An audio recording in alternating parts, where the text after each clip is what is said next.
आज मैं आपको भारत के इतिहास की सबसे दर्दनाक हार की कहानी बताने जा रहा हूँ। एक ऐसी हार जिसमें भारत को अंदर से हिला दिया। एक ऐसा हार जिसके बाद भारत ने पहली बार जाना दुनिया में दोस्ती कागज़ पर होती है और युद्ध सड़क पर होता है। आज हम बात करेंगे 1962 भारत चीन युद्ध की। और सवाल यह नहीं है कि कौन जीता, सवाल यह है कि भारत क्यों हारा।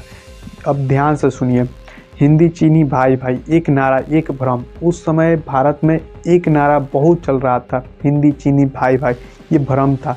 लोगों को लगता था चीन हमारा दोस्त है, एशिया एक साथ चलेगा, भारत चीन मिलकर चलेगा, दुनिया बदल देंगे। लेकिन इतिहास का सच यह है कि राजनीति में भाई भाई काम नहीं होते हैं। भाई भाई से काम नहीं होते और हित ज़्यादा होते हैं। अंतर्राष्ट्रीय पहचान हित से चलता है, भाई भाई से नहीं चलता। चीन का हित अलग था और भारत का हित अलग था, और जब हित टकराते हैं तो नारा टूट जाता है। विवाद कहाँ से शुरू हुआ, अब सुनिए। भारत और चीन के बीच सबसे बड़ा विवाद था सीमा का, जिसे हम आज LAC के नाम से जानते हैं। सीमा रेखा स्पष्ट नहीं थी, पुराने नक्शे, पुराने समझौते और अलग अलग दावे। यानी जमीन पर सीमा थी लेकिन दिमाग में सीमा साफ नहीं थी, और यही अस्पष्टता युद्ध बन गई। अब भारत तैयार क्यों नहीं था? अब सबसे कड़वा सच सुनिए, भारत तैयार नहीं था। क्यों?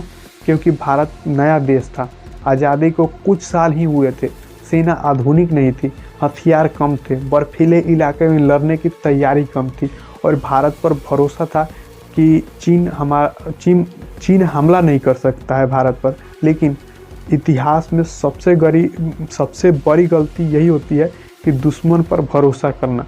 जब हमला हुआ तो झटका कैसे लगा?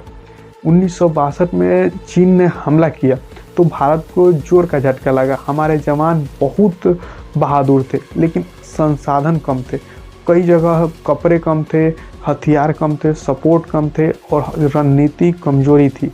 और जब युद्ध में रणनीति कमजोरी होती है तो बहादुरी भी बहुत घायल होती है, बहादुरी भी बहुत खतरनाक हो जाती है। और यही हुआ। भारत की हार का कारण क्या था? अब ध्यान से सुनिए। भारत की हार का कारण एक नहीं था, कई कारण थे। तैयारी की कमी, भारत ने खतरे को कम समझ लिया, गलत अनुमान लगाया। भारत मान रहा था कि चीन दोस्त है। सीमाओं की अस्पष्टता, जब सीमा स्पष्ट नहीं होती तो युद्ध जल्दी होता है। संसाधनों की कमी, ऊंचाई पर युद्ध सिर्फ हिम्मत से नहीं जीता जाता, वहाँ लॉजिस्टिक चाहिए।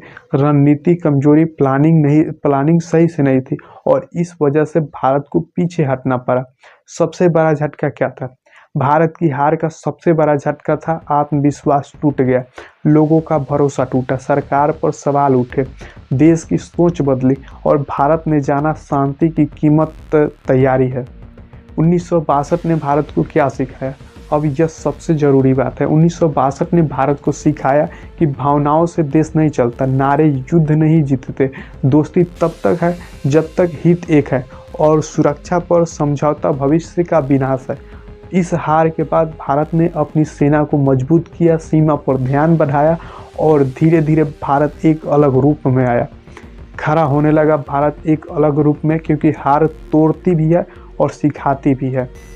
अब आखिरी लाइन सुनिए। 1962 में भारत हारा था, लेकिन उस हार ने भारत को सुलाया नहीं, उस हार ने भारत को जगा दिया। क्योंकि उस दिन भारत ने समझा दुनिया में सम्मान मांगने से नहीं मिलता, ताकत बनाने से मिलता है। और जब कोई देश हार के बाद सीख जाए तो वो देश एक दिन इतिहास बदल देता है, और भारत आज वही कर रहा है।